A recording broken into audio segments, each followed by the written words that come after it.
Nailagdaan na ang Status of Visiting Forces Agreement sa pagitan ng Pilipinas at New Zealand. Sa ilalim nito ay palalakasin ang kooperasyon ng sandatahang lakas ng dalawang bansa sa pamamagitan ng military exercises. Yan ang ulat ni Patrick De Jesus.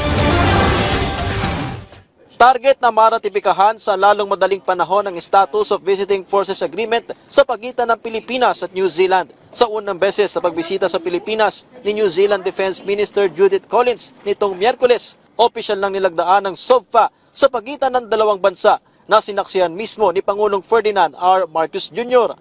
Dito ay palalakasin ang kooperasyon ng Armed Forces ng Pilipinas at New Zealand sa pamamagitan ng military exercises. The path of New Zealand's enhancing its defense capabilities squarely in line with the values that we share, squarely in line with the path that the Philippine Defense Establishment is taking. We're a maritime nation like the Philippines. We're a nation that relies on trade routes and we have respect for the law of the sea. Ang New Zealand ang ika-4 na bansang may visiting forces agreement sa Pilipinas. Kaparehong kasunduan ang umiiral sa Estados Unidos at Australia. Noong nakaraang taon ang ratipikahan sa Senado ang Reciprocal Access Agreement sa Japan at hinihintay na lamang na maaprubahan ito sa kanilang national diet. Matapos ang New Zealand, inaasahang may isasapinal na rin ng PFA sa Canada habang umarangkada na ang negosasyon para rito sa France. Nirerepaso naman ang mga kasalukuyang defense agreement ng Pilipinas sa mga bansang taliwas sa ating interes at polisiya, lalo na sa usapin ng West Philippine Sea.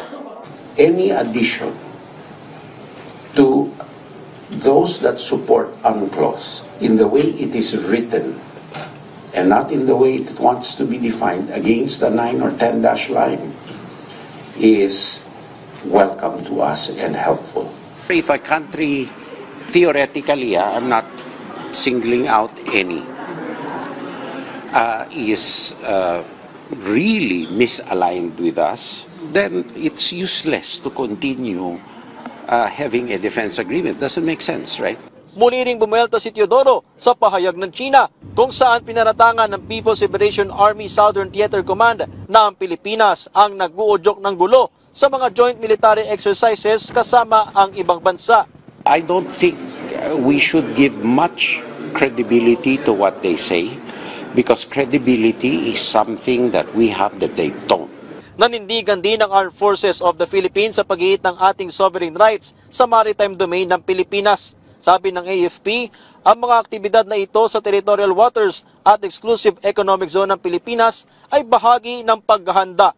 Dagdag ng AFP, nakaangkla ito sa international law at UNCLOS dahil ang Pilipinas ay isang sovereign state at walang ibang bansang maaaring dumikta sa ating depensa. Ang mga partnership naman, lalo na sa ating kaalyado, gaya ng Estados Unidos, ay mula sa parehong commitment na panatilihin ang kapayapaan, seguridad at rules-based international order.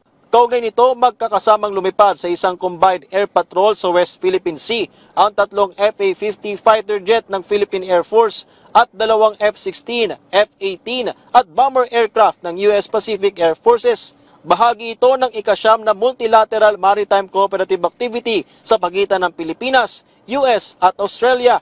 Layo ng aktibidad na palakasin ang kooperasyon at interoperability sa mga armed forces ng nasabing bansa at ipinapakita ang kahandaan ng PAF alinsunod sa mandato ng AFP na protektahan ang teritoryo at soberanya ng Pilipinas at itaguyod ang mapayapang Indo-Pacific region.